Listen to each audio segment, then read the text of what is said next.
El aire estaba frío, húmedo y olía a humo y ceniza. Xiaoshuqin, de apenas 7 años, despertó entre un silencio que no era silencioso. A lo lejos se escuchaban disparos, el eco hueco de los cañones, el crujir de maderas que ardían. Se incorporó lentamente, sintiendo un dolor punzante en la cabeza, como si algo la hubiera golpeado con furia. Al principio no entendía dónde estaba, ni por qué la cocina de su casa parecía un escenario roto, patas de mesas en el suelo, vasijas destrozadas, manchas oscuras en el piso helado. Llamó a su madre, primero en un susurro, luego más fuerte. No hubo respuesta. Caminó descalza por la habitación y la encontró, su cuerpo desnudo, retorcido, frío, al lado de la mesa caída. Más allá, en el jardín, estaba su hermana adolescente, boca abajo, sobre la tierra endurecida por el invierno. A lo lejos, como si fuera parte de un mal sueño, la forma pequeña de su hermana bebé yacía en la nieve sucia. Xia no sabía todavía lo que significaba la muerte, pero entendía que su mundo había sido arrancado de raíz. Nanjing, diciembre de 1937. La ciudad, que alguna vez fue capital de China y símbolo de orgullo nacional, estaba a punto de convertirse en un escenario de pesadilla. La guerra ya había consumido los últimos meses, pero la mayoría de los civiles creían que, si sobrevivían al sitio, lo peor pasaría. Estaban equivocados. Lo que venía no era una simple ocupación militar, era el descenso al infierno. El ejército japonés llevaba semanas avanzando hacia Nanjing. Había cruzado campos, pueblos y aldeas con una velocidad que ni los oficiales chinos esperaban. Desde el verano, la guerra había estallado de manera abierta tras el incidente del puente de Marco Polo. Tokio buscaba expandir su dominio en Asia continental y consideraba que China estaba debilitada tras años de conflictos internos. Primero cayó Pekín, luego Tianjin. Después, Shanghái se convirtió en una carnicería de 3 meses donde decenas de miles de soldados chinos murieron defendiendo cada calle, cada edificio, solo para retrasar lo inevitable. Para diciembre, la capital china estaba prácticamente aislada. Las noticias de aldeas arrasadas llegaban con los refugiados. Casas quemadas, hombres ejecutados en filas, mujeres y niñas arrastradas por los soldados. Algunos llegaban con historias imposibles de creer, niños arrancados de los brazos de sus madres y arrojados al fuego, familias enteras fusiladas en zanjas. Pero Nanjing, la ciudad amurallada junto al río Yangtze, aún mantenía la esperanza de resistir. Los soldados del Kuomintang, exhaustos y mal equipados, intentaban reforzar las murallas mientras los civiles cavaban trincheras con las manos. Aún así, el miedo flotaba en cada callejón. Nadie ignoraba que el ejército japonés avanzaba con una ferocidad imparable. Y lo que era peor, ya no se hablaba de combate entre ejércitos, sino de un odio que caía sobre cualquiera que respirara. Xiaoshuqin no lo sabía, pero en las afueras de la ciudad, aldeas como Nanqiantao y Taishan ya habían dejado de existir. Soldados japoneses habían saqueado, incendiado y asesinado a todo aquel que encontraban. Un periodista japonés que marchaba con las tropas escribiría que la velocidad de avance se debía a un acuerdo tácito entre soldados y oficiales. Podían robar, violar y matar sin restricción alguna. Cada pueblo era primero saqueado, luego quemado hasta los cimientos. A veces las casas ardían con la gente dentro y el humo se veía desde kilómetros. Cuando los cañones comenzaron a rugir en las cercanías de la ciudad, muchos habitantes de Nanjing intentaron huir, pero ya era tarde. Los caminos hacia el interior estaban bloqueados y el invierno había caído sobre los campos abiertos. Familias enteras se amontonaron en los portones de la ciudad, algunas suplicando entrar, otras rogando salir. Las autoridades, superadas por el caos, no tenían respuestas. En la memoria de los pocos sobrevivientes, el momento en que el infierno se abrió de verdad fue cuando las murallas dejaron de significar protección. En la noche, el cielo se iluminaba con incendios a lo lejos y cada explosión parecía acercarse un poco más. Las campanas de los templos sonaban no como llamados religiosos, sino como advertencias desesperadas, mientras columnas de humo negro se elevaban hacia el cielo gris del invierno. Los primeros soldados japoneses en atravesar las defensas lo hicieron en silencio, moviéndose como sombras entre callejones. Luego vinieron las detonaciones, los gritos, el retumbar de las botas. Al día siguiente, columnas de humo señalaban los barrios en llamas. Nadie estaba a salvo. Soldados, comerciantes, ancianos, niños, los perros callejeros corrían sin rumbo y las palomas levantaban vuelo ante cualquier ruido metálico. En algún rincón de la ciudad, un grupo de familias se escondía en un sótano. Entre ellos, un niño llamado Jin Maoji, de la misma edad que Xia, recordaría décadas después cómo su padre intentó calmarlo mientras escuchaban gritos en la calle. «No salgas, pase lo que pase», le susurró. Afuera, la vida de sus vecinos se apagaba en minutos. El invierno de Nanjing no era solo frío, estaba cargado de muerte. Los pocos que se atrevían a mirar por las rendijas de sus refugios veían soldados arrastrando cuerpos, escuchaban disparos aislados y a veces un llanto que se apagaba de golpe. Cada rincón de la ciudad se transformaba en un escenario de dolor. Para los habitantes los días dejaron de tener nombre. Solo existía la sensación de espera. Esperar el próximo golpe en la puerta, la próxima explosión, la próxima sombra que entrara con un fusil. La pequeña Xia, con la inocencia rota demasiado pronto, caminaba entre los restos de su hogar sin entender por qué nadie se levantaba. Para ella, Nanjing ya era un cementerio. En las siguientes semanas la ciudad conocería una oscuridad aún más profunda. Pero en esos primeros días de diciembre, cuando los primeros soldados japoneses entraron en masa y las murallas dejaron de significar refugio, comenzó la verdadera pesadilla. La historia de Xia Shuqin y de tantos otros niños de Nanjing sería solo una entre miles, porque el infierno no había hecho más que abrir la puerta. La ciudad ya no respiraba con normalidad. Nanjing estaba atrapada entre la desesperación y la espera, como un animal acorralado que presiente el golpe final. Tras los primeros días de horror, la noticia de que el ejército japonés había tomado por completo los suburbios comenzó a propagarse entre murmullos apagados. Los soldados chinos, exhaustos tras la defensa de Shanghái, se agazapaban en las murallas sabiendo que resistir sería casi imposible. Algunos miraban con ojos vacíos hacia el horizonte donde las columnas de humo marcaban el avance enemigo. Otros, en silencio, dejaban caer sus armas y pensaban en sus familias, demasiado lejos para salvarlas. El asedio no era una línea de cañones apuntando a la ciudad, sino un cerco psicológico. Cada noche, los habitantes escuchaban los tambores lejanos de la guerra, disparos aislados, motores de camiones, gritos en japonés que el viento arrastraba hasta las calles vacías. Para quienes aún tenían hogar, el hogar se convirtió en trinchera.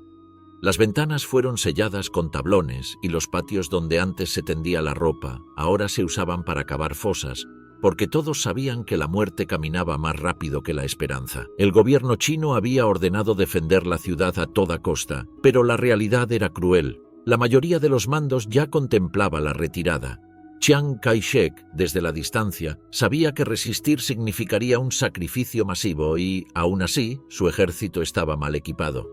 Las tropas japonesas, modernas, con artillería pesada y disciplina férrea, avanzaban con la confianza de quien cree tener derecho sobre la vida de los demás. El 12 de diciembre de 1937, cuando las murallas de Nanjing estaban a punto de ceder, los civiles comenzaron a llenar las calles buscando rutas de escape. Pero no había salida. Las puertas de la ciudad se cerraron y las carreteras estaban bloqueadas por soldados enemigos. Un río de desesperados se movía entre callejones cargando niños, atando mantas en carros improvisados, llevando gallinas o pequeñas bolsas de arroz como último tesoro. Los ancianos se quedaban atrás, sentados en los escalones de piedra, sabiendo que sus cuerpos serían pronto parte de la ciudad silenciosa. La noche antes de la caída fue un preludio de lo que vendría. Los bombardeos japoneses iluminaron el cielo como si fuera un amanecer torcido, anaranjado y rojo, mezclado con el humo negro de los incendios. En algunos barrios, la gente rezaba en voz baja, mientras los perros callejeros aullaban. En otros, familias enteras esperaban en sótanos con las manos enlazadas, escuchando cada crujido como si fuera el último. El 13 de diciembre, Nanjing cayó. No hubo una gran batalla final, sino una rendición por agotamiento y abandono. Las tropas japonesas entraron con paso firme, fusiles al hombro y bayonetas listas. Los pocos soldados chinos que aún resistían fueron desarmados con rapidez. Otros se quitaron los uniformes e intentaron mezclarse entre los civiles, esperando pasar desapercibidos. Esa esperanza duraría muy poco. La ciudad condenada comenzó a conocer el verdadero significado de la palabra ocupación. Los prisioneros de guerra, capturados en masa, fueron reunidos en grupos a lo largo de las calles y trasladados a las riberas del Yangtze. Allí, a la intemperie, esperaban sin saber qué les ocurriría. Algunos creían que serían enviados a campos de detención, que la guerra, por cruel que fuera, respetaría ciertas reglas, pero los rumores corrían más rápido que la compasión. En otros pueblos, los prisioneros habían sido ejecutados sin juicio y el río se había convertido en una tumba líquida. Para los civiles, la primera señal de que Nanjing había dejado de ser un lugar seguro fue el saqueo sistemático. Soldados japoneses entraban casa por casa, buscando armas, comida y cualquier objeto de valor. Las tiendas fueron vaciadas en cuestión de horas, las puertas derribadas a patadas, los mercados despojados de sus últimos granos de arroz. El humo de las hogueras improvisadas mezclaba el olor a madera quemada con el de carne y cuero, porque todo lo que no servía era arrojado al fuego. Un testigo recordaría años después cómo, en la mañana siguiente a la caída, vio a su vecino arrodillado frente a su puerta, suplicando por la vida de su hijo adolescente. Los soldados lo golpearon con la culata del fusil y se llevaron al joven arrastrándolo del cabello. Ni el llanto de la madre ni los gritos del padre cambiaron el destino del muchacho. Historias como esa se multiplicaron en cada callejón, convirtiendo el miedo en desesperación absoluta. La ciudad condenada parecía estar siendo devorada desde adentro. En los primeros días de la ocupación, decenas de miles de prisioneros fueron concentrados en campos improvisados, antiguos patios de almacenes o explanadas a la intemperie. Allí, entre barro y hielo, permanecían hacinados, sin agua ni comida, esperando un destino que pronto entenderían. Muchos intentaban mantenerse erguidos, temblando bajo el viento cortante del invierno. Otros caían al suelo, rendidos, y ya no se levantaban. Mientras tanto, en los barrios residenciales, la violencia comenzaba a ensañarse con los más vulnerables. Mujeres y niñas eran arrastradas fuera de sus casas, mientras los hombres que intentaban protegerlas eran golpeados o ejecutados al instante. La línea entre combate y crimen se había borrado por completo. Para los invasores, cada habitante de Nanjing era un objeto, un botín de guerra, una víctima sin nombre. Un niño que sobrevivió contaría más tarde que, durante 3 días, se escondió en un gallinero abandonado, alimentándose de granos secos que encontraba en el suelo, mientras escuchaba disparos y gritos al otro lado de la valla. Decía que aprendió a no llorar, porque el llanto podía delatarlo. El asedio ya no era militar, era moral. La ciudad había caído físicamente, pero la verdadera conquista era el aplastamiento del espíritu de sus habitantes.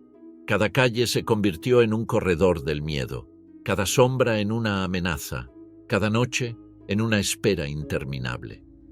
Para quienes miraban desde las murallas derruidas, el Yangtze reflejaba la luz del invierno como un espejo helado. Pronto sería más que un río. Sería un cementerio silencioso para miles de personas. La ciudad, condenada desde el momento en que su nombre apareció en los planes del Imperio japonés, estaba entrando en el capítulo más oscuro de su historia, y mientras el humo ascendía desde los barrios incendiados, mientras los prisioneros temblaban en filas interminables, mientras los últimos gritos de auxilio se perdían en el viento helado, Nanjing entendía que la caída no era el final, era solo el comienzo del infierno. El invierno de Nanjing se volvió una larga noche que parecía no terminar nunca. La ciudad, ya tomada por el ejército japonés, se sumergió en 6 semanas donde la luz del día no traía alivio, sino más horror. No importaba si era mañana o medianoche. Los gritos, los disparos y el humo eran permanentes. Cada calle se convirtió en un recordatorio de que la compasión había desaparecido. Los prisioneros de guerra fueron los primeros en sentir la magnitud del infierno.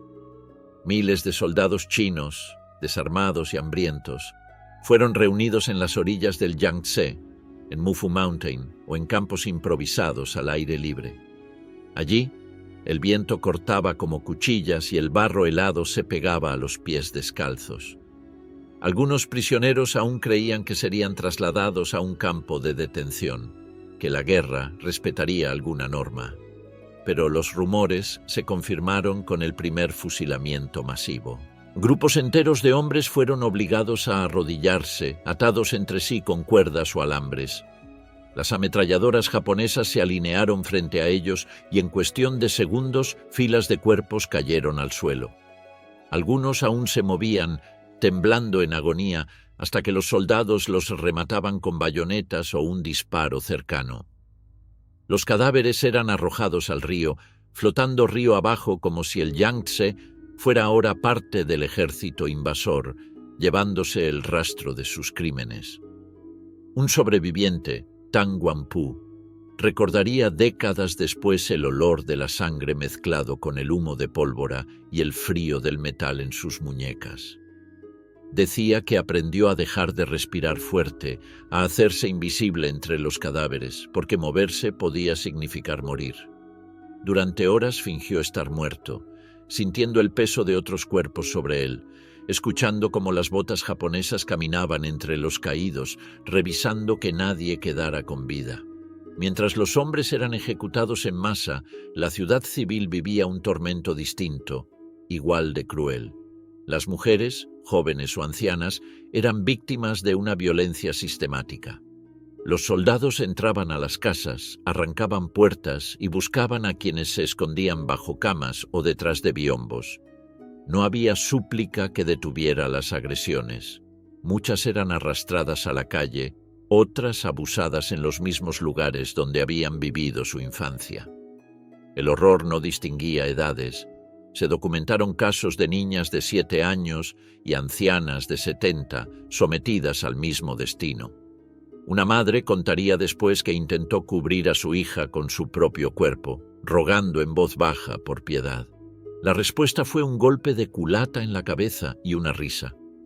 Esa noche perdió el conocimiento y al despertar, su hija ya no estaba.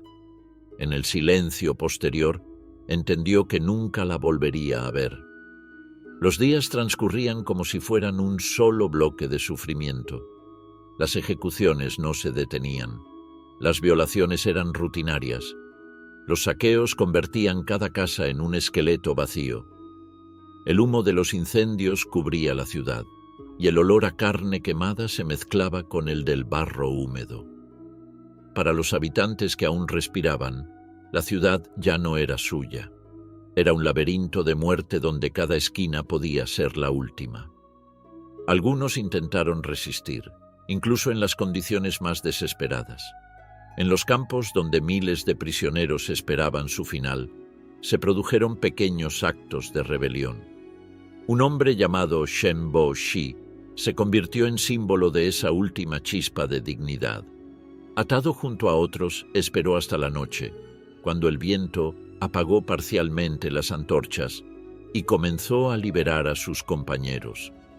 Con las manos ensangrentadas por los alambres, gritó un llamado a la acción. Varios hombres corrieron hacia los guardias, intentando arrebatarles las armas. Hubo un breve instante de esperanza, una chispa de humanidad que se negaba a morir. Pero la superioridad armada aplastó la rebelión. Las ametralladoras abrieron fuego, iluminando la oscuridad con destellos de muerte.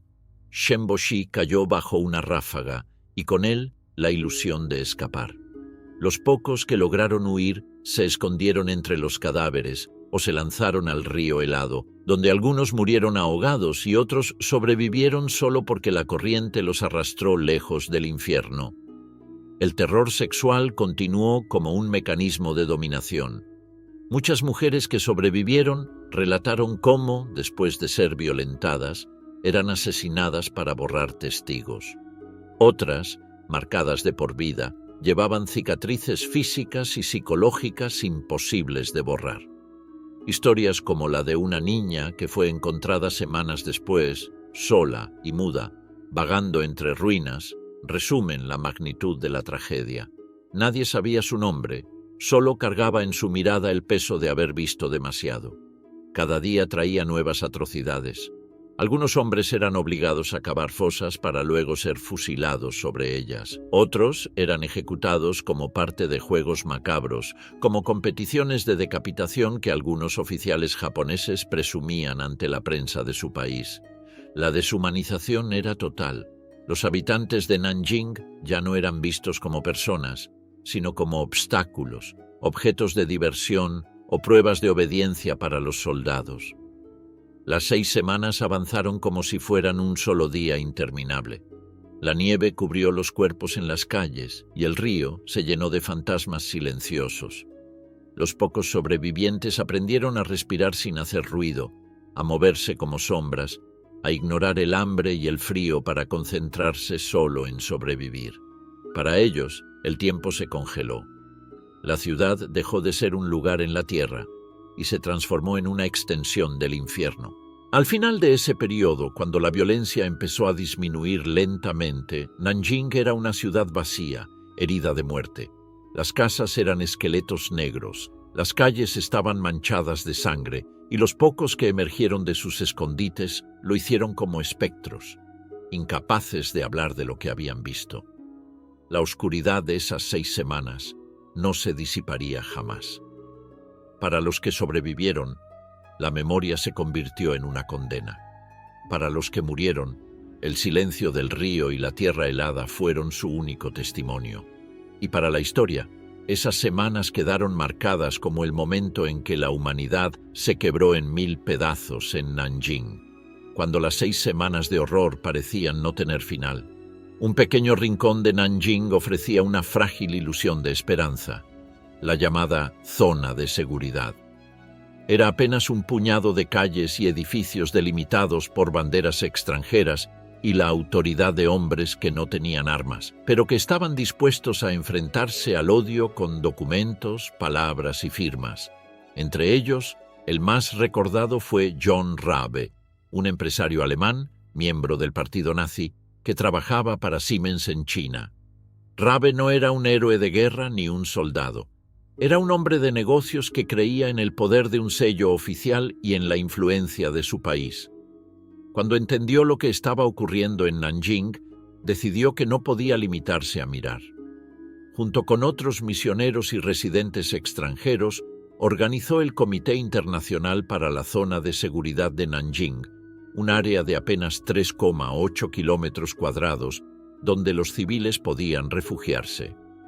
Allí, entre almacenes, escuelas y edificios diplomáticos, comenzaron a concentrarse miles de personas que huían de la muerte que rondaba las calles. En pocos días, la zona se convirtió en un mar humano.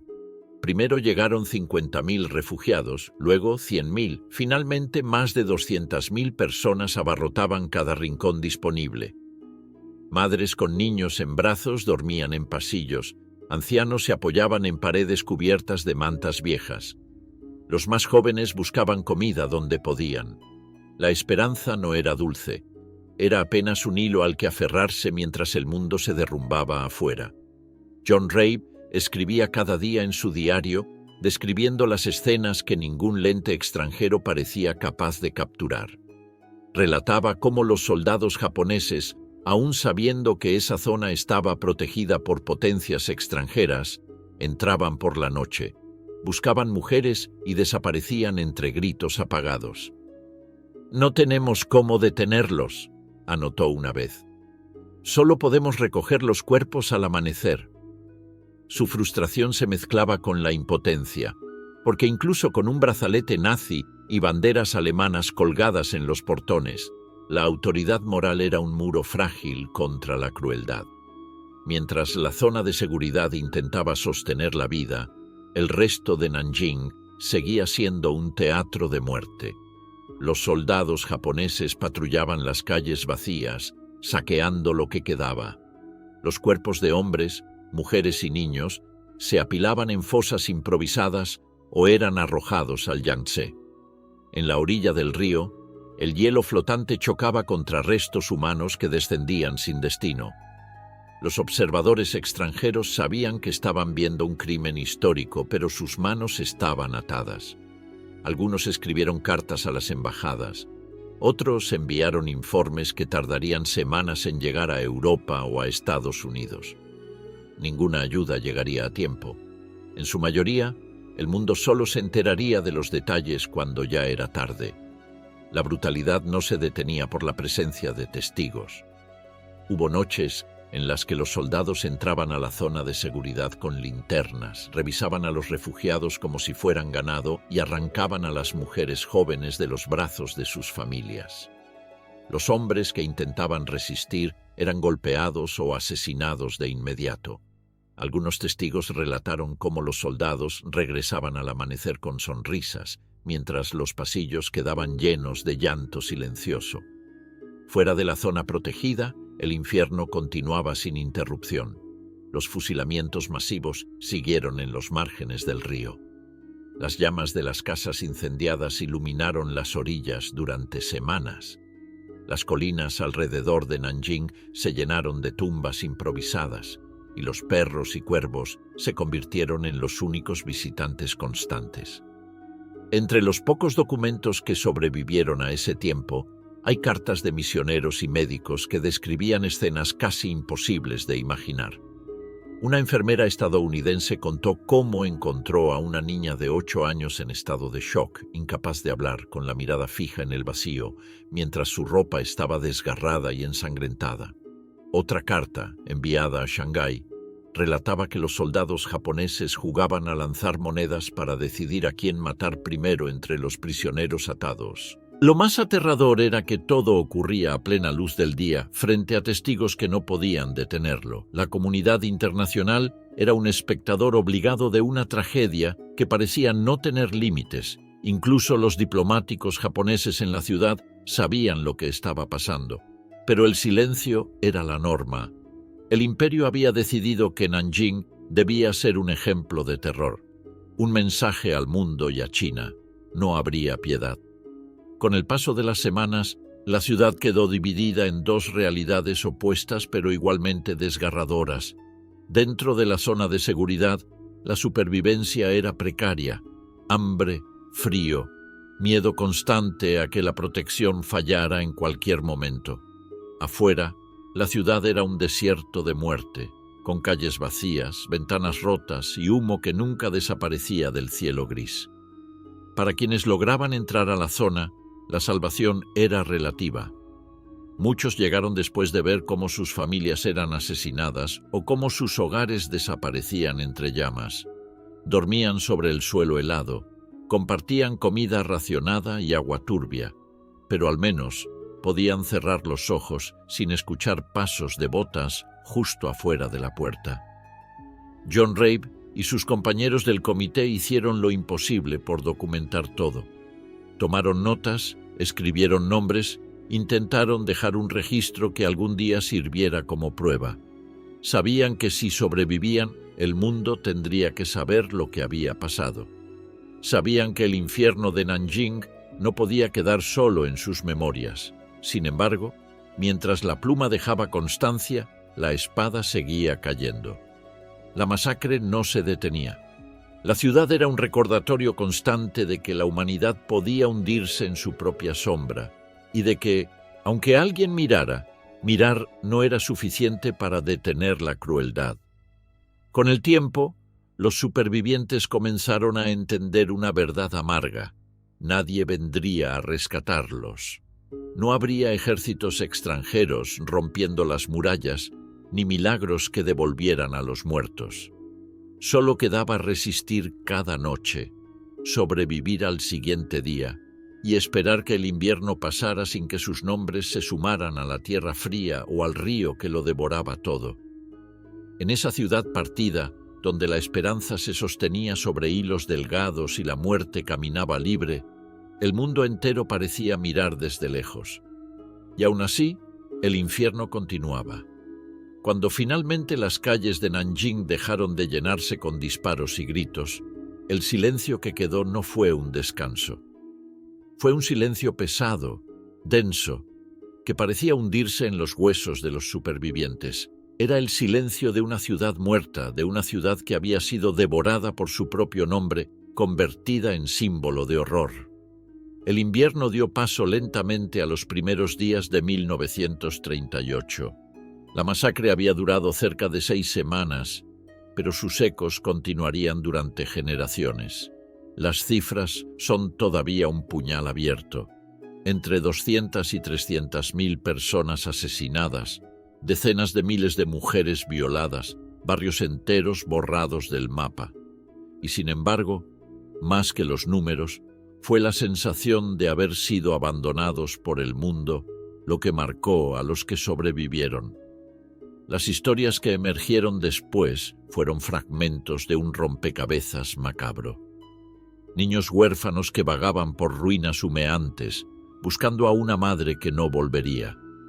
Esposos que regresaban de esconderse para encontrar sus hogares vacíos y el olor de la sangre en las paredes. Mujeres que sobrevivieron pero que no podían hablar de lo que había pasado, cargando un dolor que el lenguaje no alcanzaba a describir. Cada testimonio era un hilo de memoria que intentaba rescatar la humanidad de entre las cenizas. El silencio no fue solo físico, también fue político. Durante mucho tiempo, la masacre fue negada o minimizada. Muchos de los responsables nunca enfrentaron juicio, y aquellos que sí lo hicieron, como algunos oficiales condenados en los tribunales de crímenes de guerra, fueron apenas una fracción de la maquinaria que lo permitió. La justicia llegó en gotas, mientras que la memoria llegaba como un río desbordado para quienes la habían vivido en carne propia. Pero más allá de las cifras y los juicios, surge la pregunta que incomoda a la historia. ¿Cómo fue posible que esto ocurriera?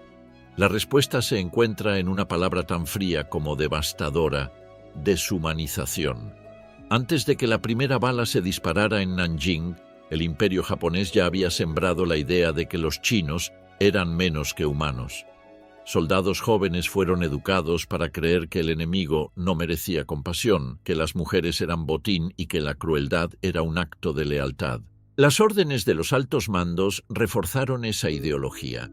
Ya no fueron simples excesos de soldados sin control. El príncipe Asaka, al mando de la fuerza expedicionaria, ordenó ejecutar a los prisioneros de guerra. Las matanzas masivas no fueron accidentes, fueron el resultado de una cadena de mando que permitió que el odio se convirtiera en política. La propaganda, el racismo y la obediencia ciega se unieron para abrir las puertas del infierno. Y sin embargo, la deshumanización no ocurrió solo en los cuarteles. Fue también social. Cada carcajada de un soldado ante el sufrimiento de un civil, cada juego macabro con la vida de los prisioneros, reflejaba una mente que había dejado de ver personas y solo veía objetos. Para los invasores, matar dejó de ser un acto excepcional y se volvió una rutina, una tarea mecánica que duró semanas. Con el tiempo, Nanjing se convirtió en un símbolo de advertencia para la historia. No solo por la magnitud del crimen, sino por la claridad con que muestra el camino que lleva al abismo. Primero viene la propaganda que despoja a un pueblo de su humanidad. Luego, la obediencia a las órdenes. Después, la violencia sin límite y, finalmente, el silencio. Ese silencio fue roto en parte por los testimonios de quienes arriesgaron su vida para dejar un registro. John Rabe, Minnie Vautrin y otros miembros de la zona de seguridad escribieron diarios, tomaron fotografías, enviaron cartas. Muchos sobrevivientes hablaron décadas después, cuando el dolor ya se había convertido en cicatriz, para que sus recuerdos no se perdieran. Esos relatos son hoy el puente entre los muertos y el mundo que los olvidó por un tiempo demasiado largo. La memoria de Nanjing no es cómoda. Obliga a mirar de frente la capacidad humana para la crueldad y a reconocer que el mal no siempre viene disfrazado de monstruo aislado. Puede vestirse de uniforme, marchar en fila, recibir medallas y obedecer órdenes. Nos recuerda que la violencia masiva no surge de la nada. Necesita un marco ideológico.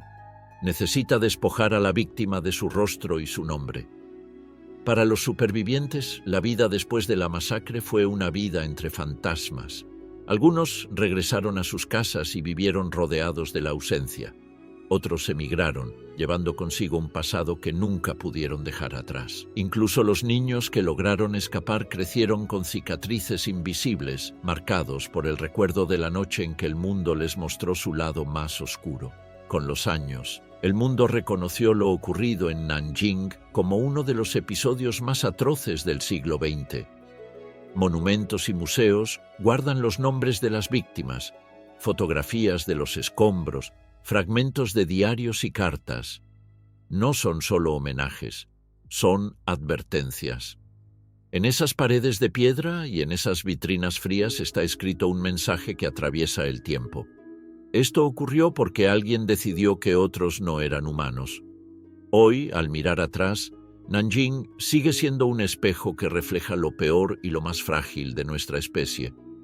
Es la historia de un silencio que gritó demasiado tarde, de una ciudad que fue devorada por la crueldad y de una memoria que sobrevive para que el olvido no complete el trabajo que la violencia comenzó.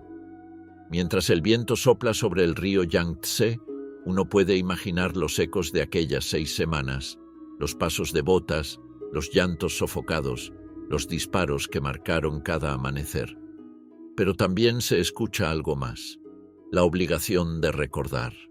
Porque la memoria, por dolorosa que sea, es el único antídoto contra la repetición del horror. En Nanjing, la humanidad se miró al espejo y vio el rostro del infierno.